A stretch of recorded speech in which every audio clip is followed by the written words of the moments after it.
So, hey guys, we are just back from Tucson. I'm wearing last year's shirt 2022. We just returned from a successful Meteorite Mansion 2023 in Tucson. And Pat, I interrupted you to tell how you were saying how awesome the Meteorite Mansion was. we had a really good crew at the Meteorite Mansion this year. I think if there was some sort of bonus for how many hours we had saws running, we pegged the meter this year. I brought one of my isomets, and the thing saw at least 10 hours a day of cutting. And there was at least one morning when Topher had been up till 3 o'clock in the morning. The saw was still out there hissing. So there must have been a quarter kilo of Lunars cut on the isomet. Yeah. And lots of dust. Yeah, I actually had a really super awesome time with the isomet saw. So I'm going to set up a display on the Lunar that I cut. I'm super duper proud. Hopefully I have a strong enough light. Yeah, that'll be strong enough. All right, Pat, can you tell us the benefits and differences of an isomet saw? And then when I'm ready, highlight my Metcam 3.0. I'm beating you. Yes. Topher's throwing down here. Yeah, so the isomet saw is a low speed saw, very low horsepower. We're talking 1/50th of a horsepower, so not a lot of power to it. But when you do some hacks on it, you can get a 6-inch blade on it. And so we were running 6-inch blades with a 12 or 13 thousandths of an inch kerf. And so you can make very straight cuts with very little cutting loss. Cutting is really very straight, and it is extremely well controlled. Now, what it isn't is lightning fast. But it's the kind of thing that, you set it up and you can walk away from it, and as long as you can hear the saw hissing, everything is good. So in Mark's room, there were some really nice Lunars, and Topher's going to show one of the awesome ones that he cut. Thank you, Pat. Yeah. So I remember putting this one on the isomet and asking Pat, should I just take a slice out of the middle or should I go for 2? And he was like, right, best to be safe and just take a slice. Like 3 hours later, I'm like, hey, Pat, I got a really super thin, super straight Lunar slice. And if anyone has ever seen me on a saw, they know that this is an anomalous Lunar. Yeah. Well, that's the other thing about the isomet is that if there's some skill in gluing the rock to the block, and there's some skill in getting the thing started, but after that, it's kind of set it and forget it. And except for the water. So we did learn, though, that if you run it at 500 RPM, it slings water everywhere. And if you run it at 350 or 400 RPMs, it only slings water about a quarter of that distance. So and it doesn't seem to affect the cutting time. Doesn't seem to affect the cutting time, which is real interesting. Now we're going to have a little light show. Topher's going to show us the coolness he revealed here. Okay. Ooh. Whoa, why is my, there we go. Wow. Nice. These Lunars from Mark showed some really nice pieces of a northosite, and I'm not sure, I'm kind of guessing, but I think that might be feldspathic stuff that we're seeing light shining through. And yeah, it was this crystal, that material right here you were seeing through. Yeah, and So not masconite or something like that. Whoops, these are here. Yeah. So that is super cool. Give me 1 second, guys. And then Chris Monk brought his saw, his 10-inch Diamond Pacific, and we made a number of cuts on it. Topher hopefully will show off some of the awesome nickel iron meteorites that he cut on that saw. Those are awesome. I cannot believe how awesome those turned out. There were a few people, Tupper, that commented that they didn't know where the videos were, but some of the lives that we did showing etching were really quite cool.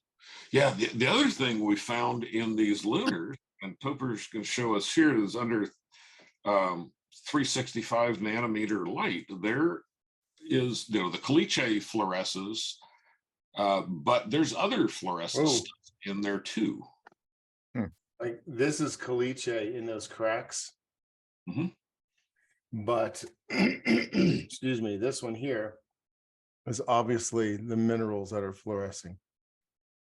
Oh, and what would those be? Nice. What's really neat about these, I don't know, hopefully Mike is saying something on the chat, but what's really super neat about these is these are not just fluorescent. These lunars are phosphorescent. When I take this light away, watch it really closely. 3, 2, 1.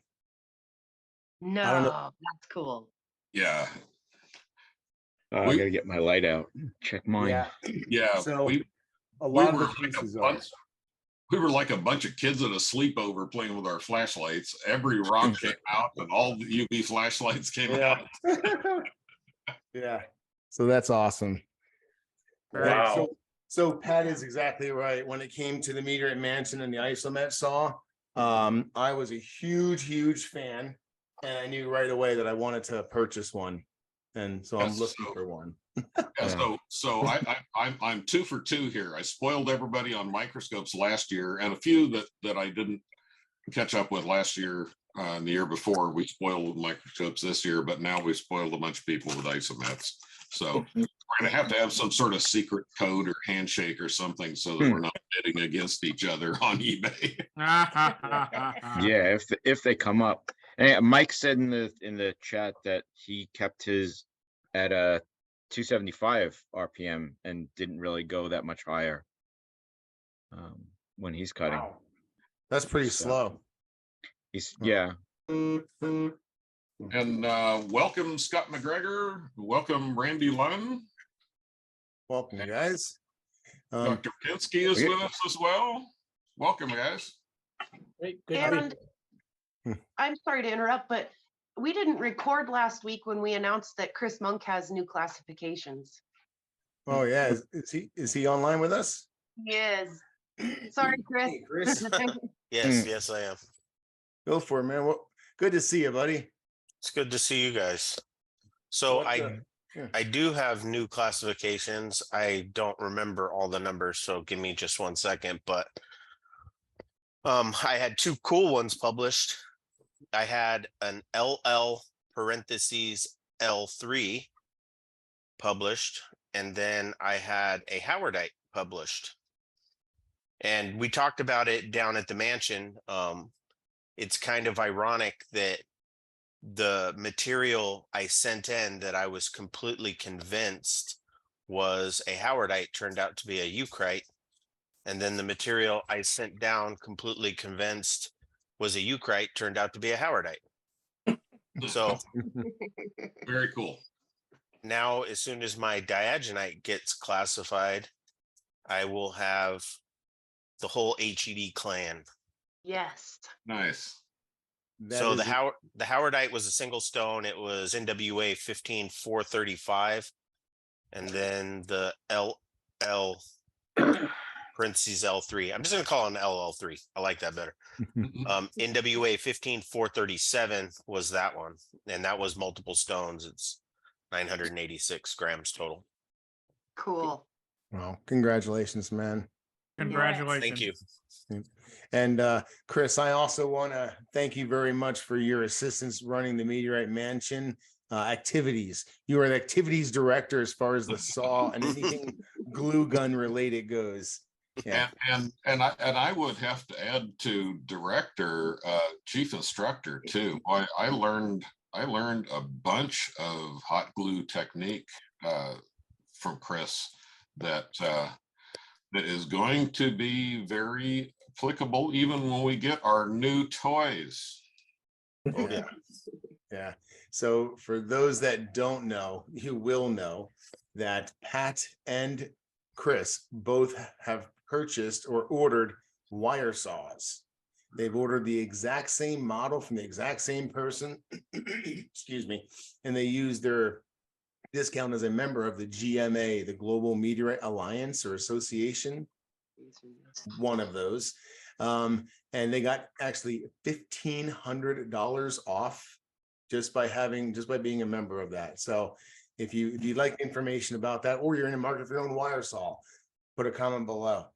I do want to mention one thing while we're on the We Love Chris Monk phase of the show. There was part of the Meteorite Mansion is spending time with people and learning new things, experimenting with someone who's done it before and having them hold your hand through it. And he has a very manly hand. But I was able to cut irons, polish the irons, and acid etch the irons all by myself. When I say I mean the grandiose I, meaning the mansion I, anyone under the roof. And Chris was a big part of that. So thank you very much for all that help. I have some of the Mundrabillas that I want to show off super fast, but I'll show those off. Pat, can you highlight my camera for me, please? Oh, as soon as I can find it, let's see. Yeah, so I'll add like one of the tips that Chris had on gluing up a stone to the tile to cut was on the back side to not go over the whole thing, to make little vertical strips that it's separated. So when it hits that strip, it doesn't pull the whole thing out. Yeah, that was a very valuable thing learned. Yeah, it's really weird. You think that cutting rocks is a super simple thing. You have a saw, you have a rock, do it up. Nope. But there's a lot of little things that you have to check off the list and make sure, especially when you're gluing things. But yeah, these turned out super well. Oh, they did, Topper, and I think you really want to get the videos of those posted someplace. Watching the Widmerstatten pattern appear as the etchant is being brushed on is like pretty darn close to magic. Yeah. Excellent. I actually just downloaded them off of Facebook because they were Facebook Lives. I downloaded them today and they're going to be on YouTube as soon as I can get them up there. But Excellent. yes, I do agree that those were amazing videos. Ooh, all right. Well, that's a pretty one. You got to tell us about that one, Topper. Yeah. Does anyone who is not in Tucson know what this is? It's green, white, and creamy. Not a church, is it? Here. I heard the answer. It's not diagonite, but I heard That's the Dunite, isn't it? Nope. Ergchech? Nope. This has something in common with Ergchech. They're both ungrouped achondrites. This one, I'm going to allow whoever said it first to say it louder. Bir someone said it. Yeah. Bir Mahid or something like very similar to that. But this is an ungrouped achondrite. And if you're looking at something under a microscope to really freak you out, this is it. It just looks so weird. The green crystals are such a shocking green color, and they're so gemmy and pretty. That'd be great under a microscope. Yeah, it is really wild stuff. I have this piece for myself, I hope. Sue willing. And then I also have a few pieces for sale, but this is really wild stuff. Yeah. So that is one ungrouped achondrite. Now let's switch gears to another ungrouped achondrite. And I don't see any hands up, so I'm going to keep on keeping on. This is Eglab 001. No, Sue is reminding us that everything is for sale, and she Oh my means God. everything. Yeah, at Crazy Sue's, everything must go. Oh, Yeah. So this, oh, there we go. Someone just put it in the chat. That's what this one is right here. IIIAB 001, same as NWA 15130. Yeah. So it looks like a pallasite. It looks like a mesosiderite. It looks like an diagonite. We're just going to call it an achondrite. So this is the year of the ungrouped achondrite. So let me see if this one will actually do it. And even just broader than that, it was the year of the achondrites. There were so many amazing ones this year. Yeah. Very nice. So this is the piece backlit. Oh, that's Oh, cool. yeah. Yellows and greens. Yeah. Fabulous. Definitely a it's- resemblance to pallasite. Yeah. Of It's crystals a, olivine. I'm not sure. Maybe Scott. We're lucky to have Scott McGregor on, and he is a serious collector of seriously weird things. And I bet he has a piece of this in his collection. And he commented, "Yes, it's olivine." Nice. Yeah. And in fact, that's one of the ones I showed in that cut you did, Topher. Oh, absolutely nice. Good. What's that worth a gr- I'll have to rewatch my own video so I know what I have in my hand. Nice. What's that worth a gram? I'm not exactly sure. Yeah. Sue knows. Craig. Now, this is a very unique ungrouped achondrite, and I don't know the number of it right now, but Jawad Chawawi, if I'm saying that correct, is the Jawad, mass yeah. holder. Yeah, he's the guy that's across the hall from From Matt. Yeah, Yeah, Matt. from Matt. Stone. So it was super kind of him. We had a really good time together. He came Nice. over to the Meteorite Mansion, and as a thank you for being friendly, being a friend, and also for favors yet unrendered, this is a gift. It's very dark. That's So- a nice piece. Yeah, it's super weird though. Yeah. It almost wouldn't think it was an achondrite. It looks like a melt. yes. I want to look at it under the microscope a little bit Yeah, more. that'd be awesome under a scope. But yeah, like Sue said, we haven't even unpacked our stuff yet, hardly. Yeah. Let me show you what I had to do. Well, not had to, what I chose to offer as a service before this gift was made, and that is he has some lunar that we are trying to figure out if it is felpathic or troctolitic, and it's not Tatooine.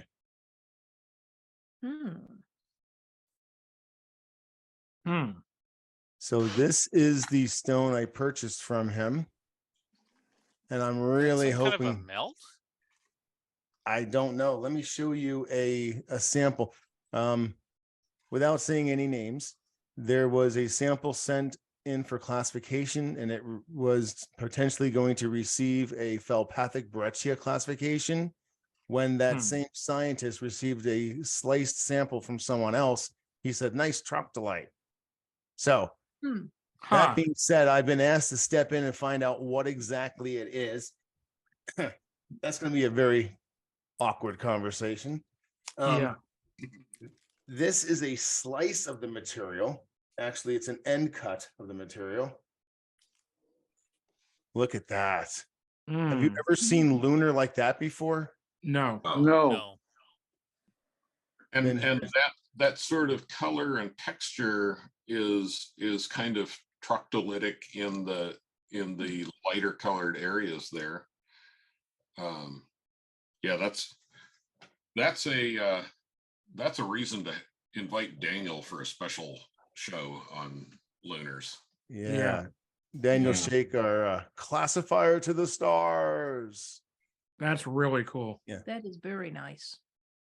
So I get to keep half of this 10-gram sample. once we Nice. know what it is. So I am probably going to have it cut right about here. Or even like, I don't know. I think they should get part of this too. Yeah. You really, Yeah, I think- really have to make type samples, representative of the whole meteorite. Look at how crystalline that is. Yeah, that's weird for a lunar. That's very Yeah. neat. So I'm super excited to find out what it is and help out my friend. Ron match us with his hand up. And we are also still recording. Good deal. Right. Okay. So what I'm going to do, I bought 5 pieces in Tucson. Three of those, 2 of 4, I think you looked at the Meteorite Mansion. So, but what I've done, because my cameras are kind of messing up, I made little videos of these, like 1-minute videos. If I could show those, would that be okay? Oh, Yes. absolutely. Yeah. Ron didn't stay at the Meteorite Mansion, but he visited us. I visited one night. So what this is, okay, this is a piece of Bluewater. It's an iron. Let me play this because I have audio with it. Let me see if it works. This is a piece of Bluewater. It's an iron. Yep. Comes out of Valencia County, New Mexico. It is 80.9 grams. It is a 3AB medium octahedrite. I bought this in Tucson this year from KD Meteorites. As you can see, it has kind of a dark gray coloring to it. It's unusual.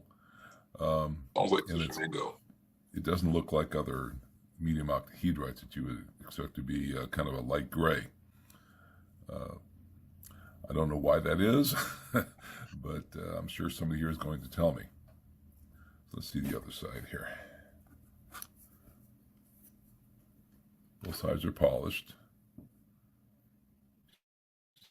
Beautiful piece. I've been looking at this on their website for a long time, and I decided to finally pull the trigger on it. And they made me a good deal. The next one is Tafrawet. You see here, I get to my video. Here we go.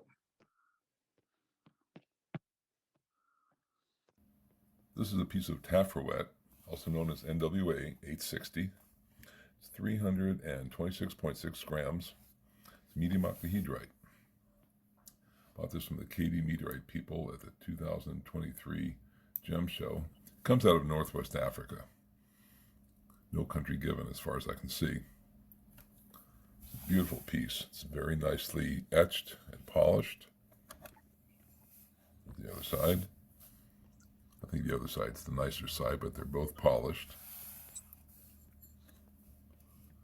Very nice Woodman-Stoughton pattern. But this is the showpiece right here. Okay, okay. And that one's very interesting too, in that the where you caught where the cutter caught the Woodman-Stoughton pattern, instead of the typical 60-degree-ish sort of angles, you're seeing 90-degree angles. Yeah. Yeah, that's interesting. The lats of The flat Tainite. face of the cubical structure. Yeah. Yeah. Okay, let me move on to the next one here. This is a piece of NWA 6368, or so they say. This is my mystery rock. I bought this from Mark Lyon. And in fact, I think it's a piece of 14518, because I have another piece I bought a couple of years ago, and it looks exactly the same. This next piece is a mystery rock. It's a Mesosiderite, 79.5 grams, which is on the label. However, it was labeled as an NWA 6368 when I bought it. I got this from Mark Lyon. Now, when I got back from Tucson, like everybody else, I compared the slice to other known slices of 6368, and it did not match at all. Now, in the Met Bowl, it says the NWA 6368 is a carbonaceous chondrite. This obviously is a Mesosiderite, so it's not anywhere in the ballpark. So he's going to look into it. He's got some notes from the person he bought it from, and he may have just done misclassification. So we're waiting to hear back from him on that. Now you can see all the metal in here. It's just high metal content, obviously. I mean, there's metal everywhere. Now another thing this thing has is a nice little surprise. Turn this light off here. Is we have areas of translucence. Yeah. Beautiful. Nice. There, Greens and gold. there's some points. It's not a lot, but there is the some. green kind of blew me away. So it's Yeah. kind of a nice little surprise. Yeah. So there we have it. The Very mystery, the mystery meteorite. I've been talking And with, so we with will see what Mark happens about when he gets the- back to me. Obviously going to be doing an classified. exchange for another rock. That almost looks like it said 8368. Yeah, have you looked up the 8368? I've done, let me, looks to me, it's 368. I'll take a look. That might be a point, but the NWA 14518, I believe it is, it looks identical to this. I mean, so I've been talking with Mark. He's just getting home, so he's unpacking still. So we're gonna talk over the next couple of days. All right. So the next, pardon? Real quickly, NW 8368 is a Mesosiderite. Hmm. Oh, I'll have to look at that. Okay, let me finish this. I'll go online here. Maybe I owe him an apology. Nice. There we go. Should learn to print better. All right, this is Cerro Mesa. Here we have a slice called Cerro Mesa. It was found in Patagonia, Argentina, by the same person that found the Gangan iron. It was found in 2006. This particular slice is 219 grams, purchased from Blaine Reed. Now, there's an interesting backstory to this. The person that found it began the classification process, but he sold all of his material before the classification was completed. So it was never officially classified on the Met Bowl, unfortunately. So let's take a look at some of the features here. We have around the edge, you see some crust. You see a nice fusion crust right on the edge there. You have a lot of metal flakes. If I can bounce the light off of this, you can see those. Both sides are smooth. One thing I like about this piece, right here, the large metal bleb. Of course, it's all through here. That's just the largest one. But I can reflect the light off of this a little bit. So that's it. Cerro Mesa, 219 grams from Blaine Reed. It's estimated this is an L6. Okay. Okay, and the last one, this is an unclassified piece from Craig's Lyman. It's a brand new, check this out. This has a brand new class called a Tissemouminite. Has anybody ever heard of that? That's a proposed new class. Yeah, Yes. it's a plus class. Yes, so that's what this is. So let me pull up the video. Here we are. Never heard that word before. It's brand new. New find Yeah. by Craig's Lyman. It's a Winonaite. It's under classification right now. So there's only a code number Craig uses, ZLI 084. It was found in Algeria. This piece is 199.65 grams. But it also, besides being a Winonaite, it has some characteristics that they have a brand new class of meteorites that they've assigned called a Tissemouminite. I don't have any idea what that is. I've never heard of it before. So I'm waiting for Craig to call back and let me know what they found or when it's classified on the Met Bowl. But it is in classification right now. So the name is provisional, obviously. And I believe Martin Goff has something to do with this, according to my notes. So we'll see what happens with this guy. But let's take another look at it. So it's got some good metal content. Probably going to be an L, I'm guessing. But this is an end cut. So on the back, we have some metal blood showing through. Yeah. Nice. Got some fusion crust on there. Hoping that you guys can tell me a little bit more about this thing, because I'm an absolute imbecile when it comes to chondrites. So there we have it.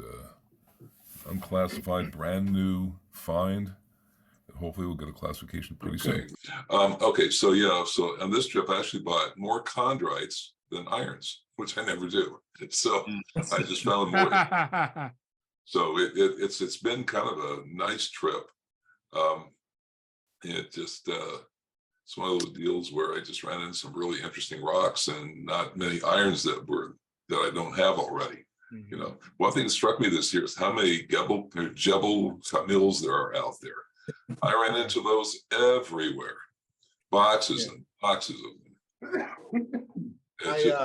I found out. I asked a very learned person why it is that we're seeing a whole influx of the Gebel Kamils from Egypt.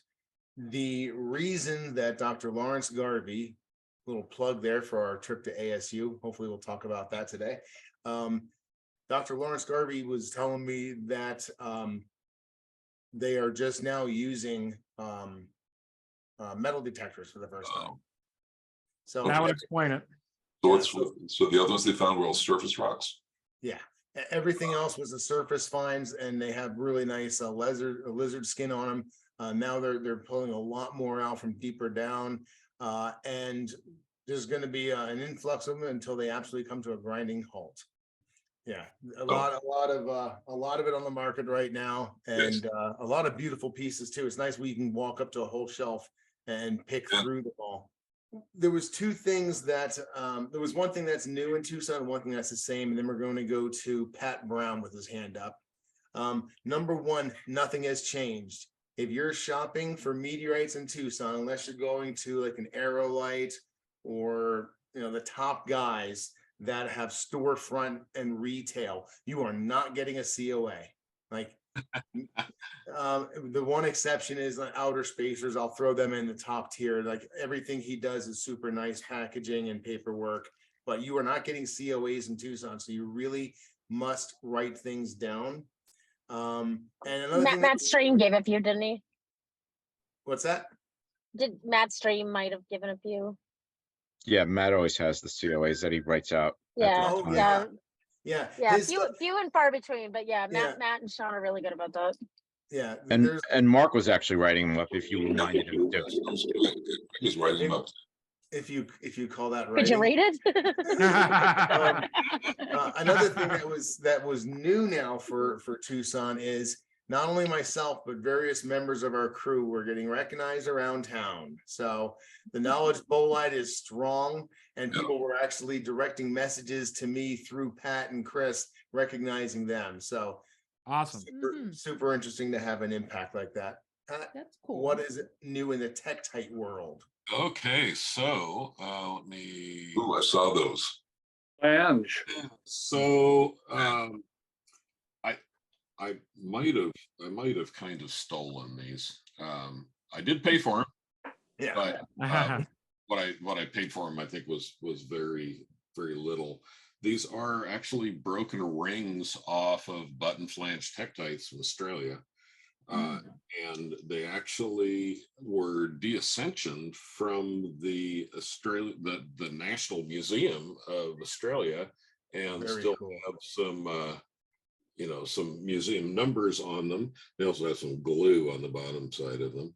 But he had one full button flange tektite that was oval that had a couple of chips. It was hideously expensive, just like they normally are. But I was able to get some of these small pieces, and this one here, the triangular shaped one, is actually a broken piece that shows the rim and the edge of the body of the button. And I apologize, I got the cam bolted back on the arm, but I don't have all the settings back, so my depth of field is not very good. And even though I'm a chondrite guy, I broke down and bought a Gebel Kamil for myself. This one was sculptural piece, like 8 grams. It's tiny, but it was $5. So I love that shape. Yeah, it's like a lobster claw. Our lunars, and I have not cut them yet. I'm gonna set the going to set the isomet saw back up in my guest bathroom where I could see it from the lab here, and cut my pieces of the Lunar. But when Topher was cutting, we found some pieces that had a real odd sort of look with spots. So they became the Dalmatian. And I'm hoping that maybe these two pieces here are of that type. And Dr. Garvey commented on the caliche, and he said that these were completely buried for very, tens of thousands, hundreds of thousands of years of time to build up the thick layer of caliche on them. And of course, this stuff being mostly calcium and having the magic activator things in it also works. Also, creates the fluorescence and even phosphorescence. Nice. I'll do another commercial for reflect across polarized light. They're the polarized are parallel, and as we crank to right angles. Wow. Cool. Oh yeah. Nice. That's beautiful. Fortunately, this one's really dark, and I haven't figured out yet. That's gorgeous. A little better. But yeah, this one was a likely LL3, and the magnet doesn't even stick anywhere. It's that Craig had that they had cut up, but decided it was too small to classify. So there's roughly 400 grams of it, which is big enough for me to classify. And so this one can be a quickie, get to, send off a slice for thin sections and get it into classification. Wow. But it was Tucson was a target rich environment this year. There was lots and lots of good stuff. The total number of people in attendance didn't seem to be as high as some years in the past. It was far easier to find parking spots as the show actually started this year than in previous years. But all in all, really quite a good show. And I have to show off this one too. This is another one. Nice. That I chased down Mr. Spinato and threw money at him until he. Yeah, I did not want to sell that. He forced you. This is two stones, likely an LL3, and just really, really pretty. If it's 3.00, you owe me one complete slice. Wow. Yeah, I don't care if it's $1,000 a gram. It's $0 per gram for Topher. Wow, man. Thank you so much, Pat. I really appreciate you sharing all those things. But we'll check in with you later today or later in another week with more of the stuff you purchased, because you got like 30 kilos of the stuff. So yeah, so thank you very much for that, man. Now we have Carl with his hand up. Carl, what's up, man? Yeah, I'm going to share my one Tucson purchase thanks to your live video. Okay. You might recognize this screenshot from your video, Topher. Yep. We grabbed that from Sean when you were there, and the print that went with it. It was quite a year for Filipino meteorites. There, the fellow who was sharing a room with Matt Stream had large masses, full masses of these things, and the originals for these prints were in Craig's room. Was a great year for the Philippines. Yeah, the originals were in prints Mark's are great. Oh, I'm sorry. Sorry, you're right. In Mark's room, yes. And the guy that was sharing the room with Matt was Jared Collins. Thank you, Carl. What number is your print? We don't know yet. We haven't. I think it says like. Well, not sure what it's going to be. This is the screenshot. This is just a screenshot. Will be. Okay, I got mine today. I got my second Colang and the Pungaar, and they were both number 2 out of 100. Yeah. Are you serious? So wow. That's awesome. You showed me that one with jazzed. Because I asked for number 1 Pungaar, and Elang said no, Mark has it. So Uh-huh. Two. Wow, fantastic. Yeah. So when you showed me that 5.2 with the Portales Valley look, I said I have to have that.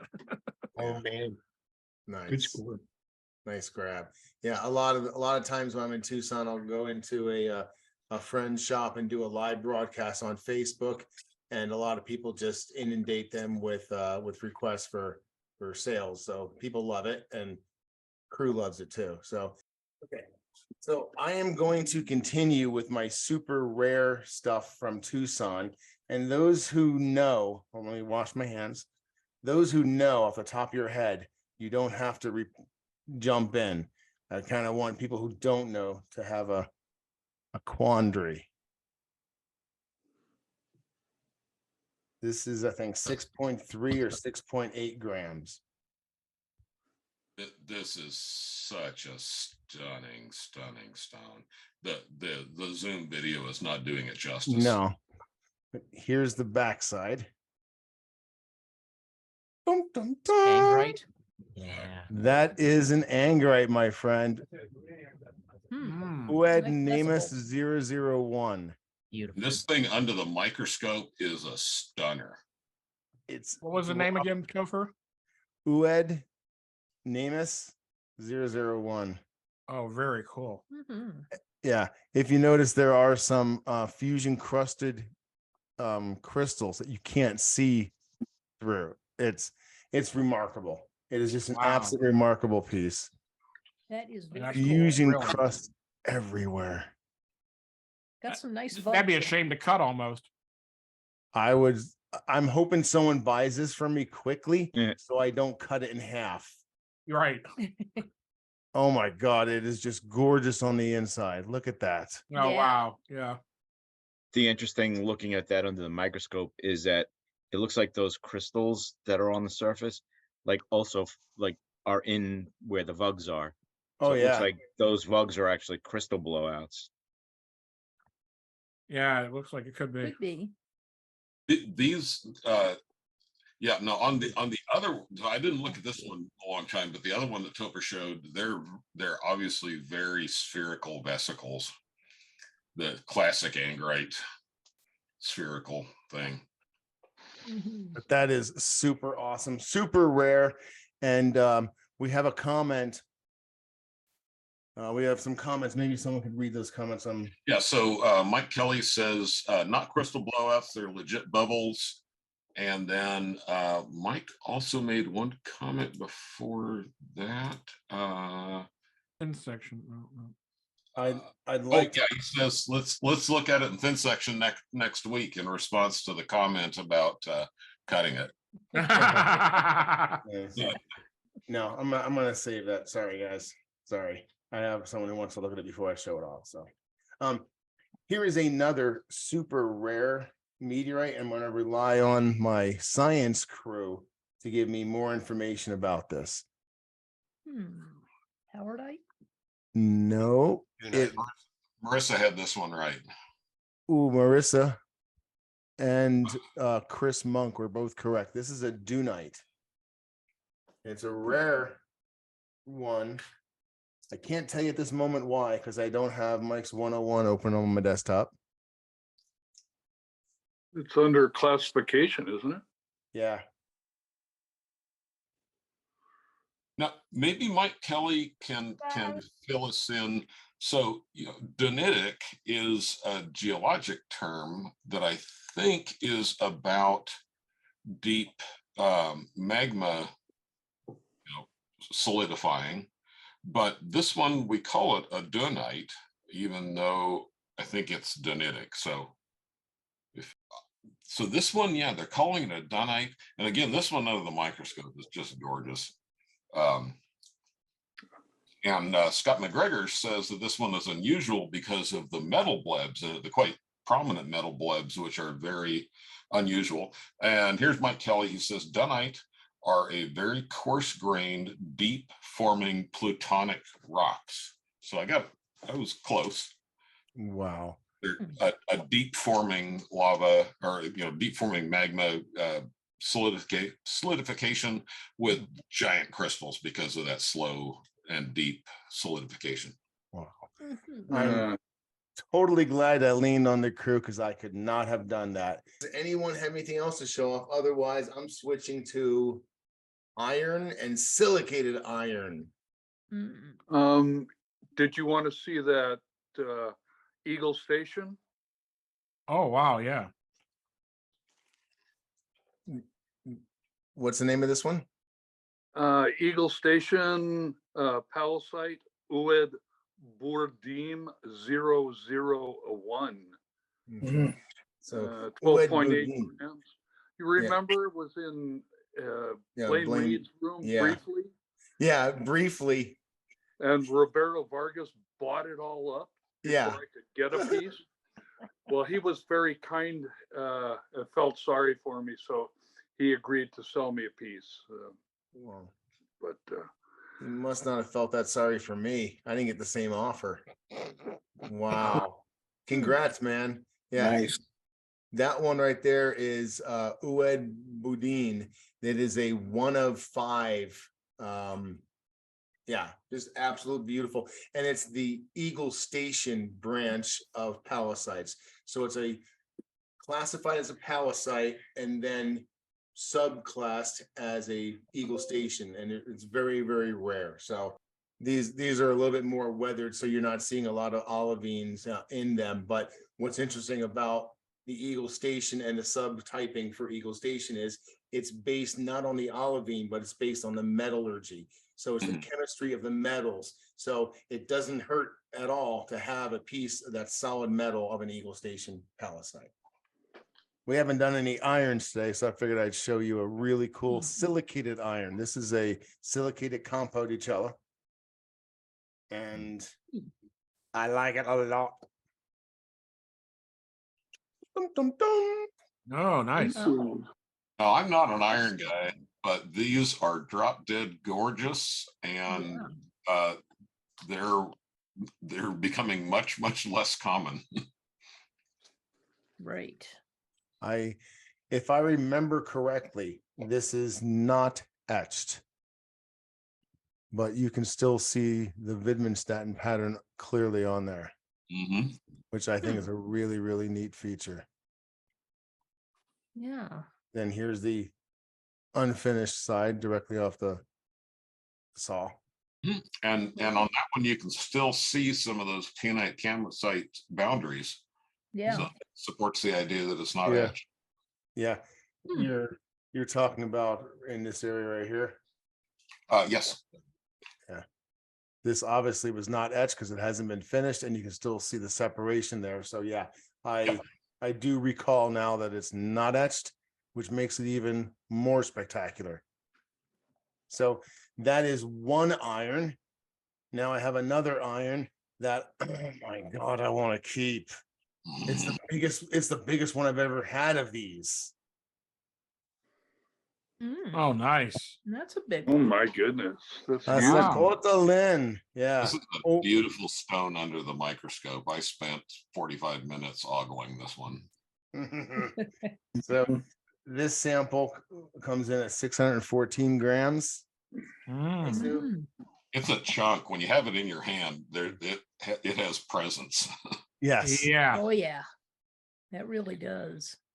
That's sweet. What piece is that? It's Sikhote-Alin. Sikhote-Alin. Oh, Sikhote-Alin. Okay. That's nice. Yeah, And the you can see flow lines. Beautiful. That's just Yeah. that's like art right there. I like the contrasting textures between this side and the shrapnelized side. Yeah. This side is super rounded. Yeah. Due to being ablated more in the flight, breaking off. Look at that. Breaking off earlier. Wow. But it still has that kind of faceted look to it that that the one that Sue gave you has as well. Yeah. That's like the best of both worlds. Yeah. Yep. Very cool. Okay. Yeah, so I'm super enjoying this one momentarily. Be nice to be able to keep this one, but like crazy Sue's everything must go sale continues. Look at that. There's lines everywhere. I got a meteorite that is always this a safe investment. Oh, yeah. Oh, yeah. Randberg. It's how much per gram, folks? $25. $25. Hasn't changed in years. Yep. Well, wait, you're gonna ask, what if it's smaller? How much are those per gram? $25. Yeah. As a dealer, though, how much did I pay for this? Half that. $25. Well, the amazing thing about these, though, is, even though they're from a very controlled source, the nomograph on these is wonderful, and many of the stones are pictured in the nomograph. It's very, very nicely done. And thank you, Pat. I'm really glad you brought that up, because that was a major part of the purchase. I actually have Nice. that. I can't Very read a cool. word of it. Whoa, I can't read a word of it because language difficulties. Mhm. Oh, I can make that out. und wohl. It's Swiss. Now, I am told that there is a summary in the back in English. So I'm hoping to dig into that myself. But all the pieces are numbered here. Mhm. So like my piece happens to be 548-5. So you can find that on here. 548. Yeah, it was taken off of a 258 gram piece. I have the fall location or the fine location, who it was found by, and the date it was recovered. Nice. That's Yeah. good. That is super interesting. That's really good. Yeah. Cannot best- get provenance better than that. Now that's the best. Yeah. You can scan the text with Google Translate on your phone, Yeah, and it'll convert it right then and there. I'm gonna have Usually. to, because May not be a There's- great translation, but It won't get the German great, but you'll be able to at least understand most of it. Swiss. there's is- so one much Swiss is German. information in this. That's just straight German. Now, those of you on the crew know that I may not be a big reader, but I love quality meteorite books. Yep. And Mhm. this was one that I just picked up in Tucson. It's Meteorites, a Southern African perspective. So- Interesting. Yeah, we hear so much about Northern Africa. This is actually a more personal perspective, but Mhm. again, fantastic information. Nice. Yeah, just- Pretty nice photography and cartoons too. yeah, we know that's Chelyabinsk. Mhm. So yeah, they don't just cover. Oh wow, yeah, this is going to be a Uh-huh. joy to read. So yeah, Yeah. if you want one of these, I can hook you up with the people who are well, actually, there his name, Ronnie McKenzie. I think he's on Facebook. So Cool. now Sue asked me to show off the pieces that we got her. First, I'm going to show you off the one that I got her. This is the quartz. Oh, And yeah. this is like the only time I'll be showing off on terrestrial stuff, but look at this. I've learned that is a double terminated crystal. Yes. Yes. This crystal right here, it has a point on both sides, so it's a double terminated crystal, and it is sought after. Now, Pat outdid me by getting the one that I originally had, and the thing that's different about it is this is beautiful, but it's a little bit cloudy compared to Mr. Clean. Wow. Nice. Ice. Hmm. It's ice. Yeah, Yeah. That's almost pure ice. Yeah. the camera doesn't even know how to focus. Look at this crystal right here. These are Brazilian, and the thing that's so special about these, I bought several larger ones, is the points are not all beat up and they're not re-polished. They're natural. Doing that justice, not at all. Nice, So unblemished. so shiny in person. Very nice. That's It's primo- crazy primo. beautiful. Yeah. So if you go to Tucson and you're supporting a meteoriteaholic, just know that there's lots of glistening stuff for you to look at too. And it's a lot Yep. cheaper. It's a lot cheaper. Oh, no, Um, Topher. We have Roberto Vargas, owner, finder of the most fresh meteorite on the planet, the Muskogee, Oklahoma. Let me put you on camera, buddy. How are you, man? What's up, guys? Hey. Hey, Roberto. I just want to say I'll let you go in 1 second, but it was awesome spending time with you and Stormy. So thank you for coming to Meteorite Mansion. We had a blast with you guys. Yeah, thanks for doing it, man. This is my third time, and it's always delivered. Nice. Thank you, man. Yeah. So I haven't actually. I know a lot of you guys are probably tired of hearing about Muskogee, but No. it just felt like 4 weeks ago, and I haven't gotten a chance to show you guys. So I figured I'd give you a look. Wow. So these are all from the 309.6 gram that I found. It fell on January 20th, and I found it on January 22nd. This is the largest piece. The total known weight is currently still under a kilo, with more than 1,000 man hours put into it and more than 200 years of meteorite hunting experience thrown into it. So it's, it's looking like that's where it's going to be for now, even though the projection said that it was a pretty big fall. If it's out there, I mean, I don't know where it could possibly be because we searched pretty thoroughly. So this is my personal collection piece. It's just a little 125.75. Yeah. But I'm really proud of it, and this is a pretty nice piece. It's got secondary fusion crust, nice thick crust over A here. little bit of rollover left too, if I'm not mistaken, man. Yeah, rollover right there. Yeah. If you're gonna get $250,000 for that, it better have a rollover. So yeah, Wow. so that's my piece of Muskogee, and these are actually the last 3 slices I have left. I had 18 slices made, and they just flew off the shelves. And this piece, I was real lucky because this one actually has like a good amount of brecciation. I had these dry cut because I submitted a sample to Lawrence Garvey when Meteorite Mansion did the Vault tour. So that was pretty cool. Roberto, let's not skim over that, okay? Because I was going to ask you. I know, man. I got to slow you down a little bit. Trust me. As long as that meteorite's in focus, they don't matter what we're talking about. Tell us a little bit more details about what you did, why you did, and at the current time, what the value was, and what's in it for you. What's in it for the for ASU? Sure. So as a lot of us meteorite hunters and collectors, we have a symbiotic relationship with the scientist, which means that we both benefit from the relationship that we have with each other. We as collectors and hunters benefit because we get our stuff classified, and the scientific community, the classifiers, they benefit because they get that 20 grams or 20% that we donate to them.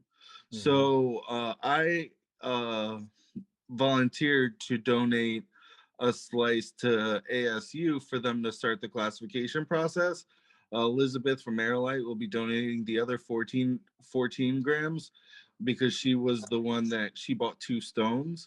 So I had these, because I knew I was going to be submitting them, I had these slices cut dry, which means that no type of lubricant was used. No water or alcohol. And the reason I did that was because if there are like halite crystals or anything super important in here, I don't want that getting washed away or dissolved by water. So yeah, that's basically what we did. So during my stay at the Meteorite Mansion, Topher, you were gracious enough to arrange that visit to the vault, and I took that opportunity to kind of hand deliver these slices to Lawrence Garvey. He's going to be doing all the work. So yeah, this is the freshest fall. This is Muskogee, and as you can see, there's some nice brecciation there. Has there been any talk at all about classification other than chondrite? So it's see the thing is when I do like that, you can see a bunch of metal in there, right? Yeah. But And an when I armored stuck chondrule. but when I stuck a magnet to it, it didn't really stick that well. So I'm not 100% sure. Look at the flow lines there. So I'm not 100% sure. I was thinking L, and Dr. Garvey kind of said he was thinking L as well. He got to see 3 slices and pick whichever one he liked best. So I'm kind of still in the L camp. I'm gonna say maybe like a 4 or 5. I have seen some really well-defined chondrules in some of this stuff. And Elizabeth's from Airlight, hers didn't really have the brecciation, but she had some chondrules in there that you could definitely make out. That was a separate stone, correct? That was the 260 gram stone found by Pat Branch on day 3, I believe, 3 or 4, yeah. Wow. But yeah, you can see the brecciation really well there as well. Yeah. Yeah, It's beautiful material, man. Very. I mean, of the 4 that have fallen in the last 8 or 9 months, I'd say Muskogee is probably the prettiest. Nice. Wow. Yeah. And when we went to ASU, you were the prettiest. Yeah, thank you, brother. I will tell you this. Everyone enjoyed the trip to ASU and getting VIP access. Lawrence Garvey makes you the VIP. That's not me. I just put you guys in touch. But everyone enjoys that experience, and it's really well attended and look forward to. But when we walk into ASU with people like you, with the freshest sample in the world, and Lawrence wants to leave the vault as soon as possible, and we actually get to watch a scientist look at that sample for the first time under his own microscope. It was a really cool experience, and I think everyone in the room was just kind of like looking around like, this is special. Like this is like watching the Pope poop or something. Like I would say it's more special than that. I don't want to see that. Yeah. Awesome. Well, thank you so much. I appreciate you joining us today, buddy. Yeah, thank you guys. I do want to share with you guys my final thing for the night. My final 2 things for the night. Number 1, a lot of you can own, and then the second one, only one person can own, and it's super interesting. I've never seen a pallasite prepared like this before, ever. It caught my attention, and I just couldn't put it down. It's not like I'm absolutely like totally in love with it, but the more you rotate it in the sun, the more you can't put it down. So let me show you something for everyone, and then something for one lucky collector. Pat, if you would do the camera, I'd really appreciate it. I will light up your box here. So these will be available for everyone. And oh my God, they're super sexy.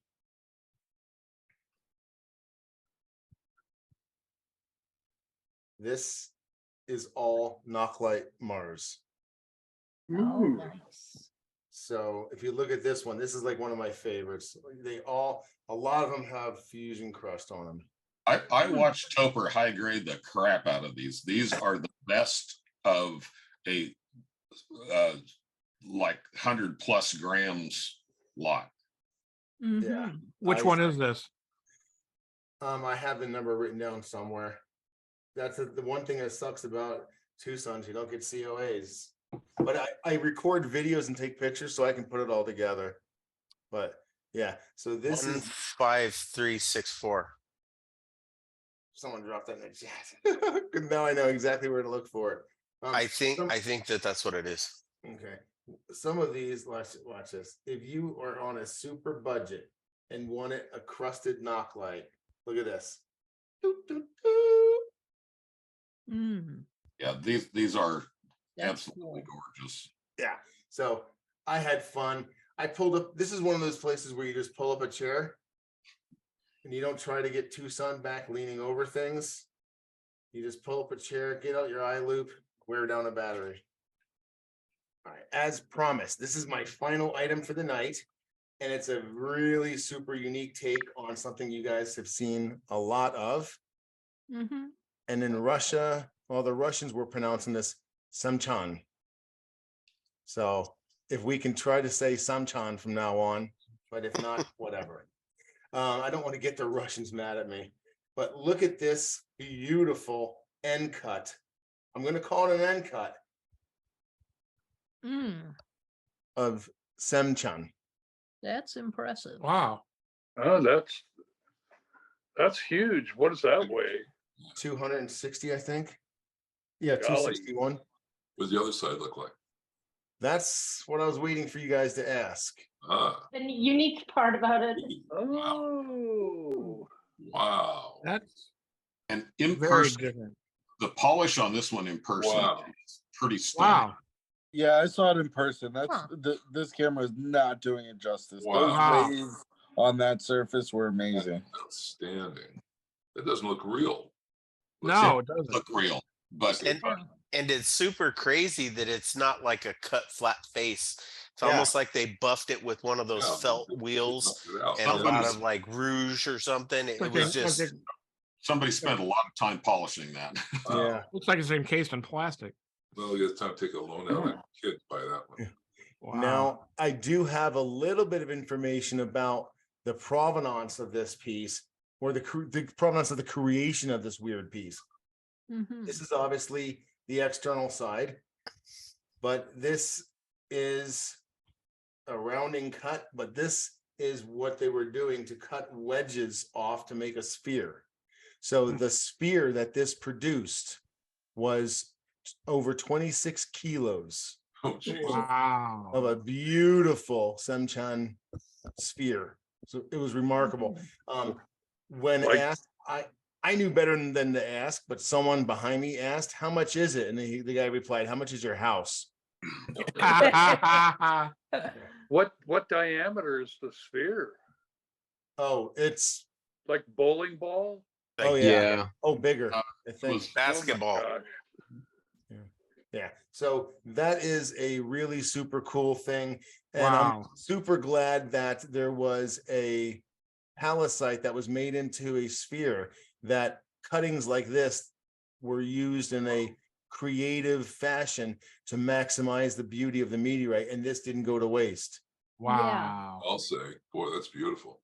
Yeah. And this Seymchan, a lot of it that is the pallasite part has just kind of a sprinkling of crystals. This one is a sprinkling of metal amongst the crystals. Yeah. Yeah, that's cool. I snagged this the second. I mean, that's why I went there and spent 16 days and got there early, because I wanted first grabs at everything. And I think I succeeded, and I think everyone on my crew pretty much succeeded. It's an amazing piece, Topher. Yeah, Thank you. that's just stunning beyond words. It's cool. Yes. Maybe there's a little bit. See that at the very edge, like right along this line here. Maybe. Maybe I a little. don't, dude. I don't. Put it this way: if there's a coating, it's not an epoxy cheap job. Whoever did this No. is a labor of love. Right. Yeah. I'm thoroughly enjoying that piece. But I will tell you this: I'm so glad that I walked in and saw this weird skipping stone of a pallasite. It captured me, and I took it out in the sunlight. And as soon as I flipped it over, and you see it's 3D, and you can see a world in there, I was like, sign me up. Oh well, screw it. I'm not going to be editing this one a whole bunch. Everyone, thank you very much for joining us tonight. I'm going to turn around and get this on YouTube as quick as possible, because YouTube is starving to death without me. Guys.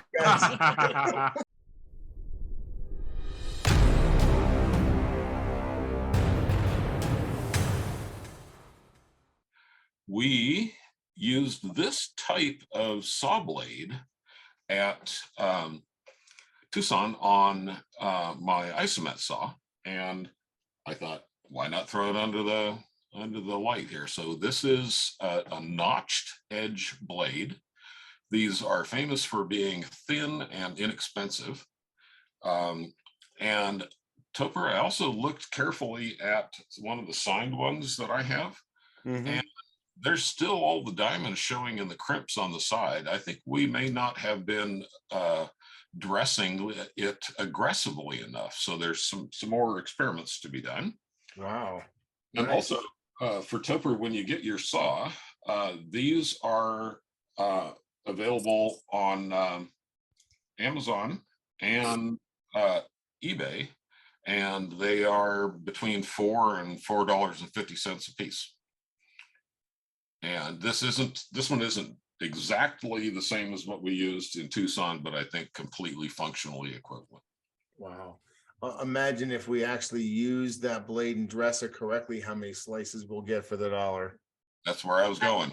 Yeah. I have also used the really affordable, blades, like they come in a 5-pack, I think. Yes. Yeah, I've used those as well, and I've had really good luck with them. So, and I treat them like they're disposable because they're so. Yeah, but we were only getting. Use them and then toss them because I use them hard. Yeah, So. and we were using them, and even on the lunar material, which is not particularly hard, we were only getting 4 or 5 cuts until the cut rate dropped super dramatically. And Michael Kelly says those blades typically fail by the center failing when you backlight them, you can see through. Yeah, so anyhow, I think an experiment is in order to dress them more aggressively, because in dressing you cut back the metal and expose the diamonds, and there's still diamonds there that we didn't expose. Nice. Wow. So our sign blades are even more valuable now. Now they're worth 22 cents. Chris Monk, 22 in the house.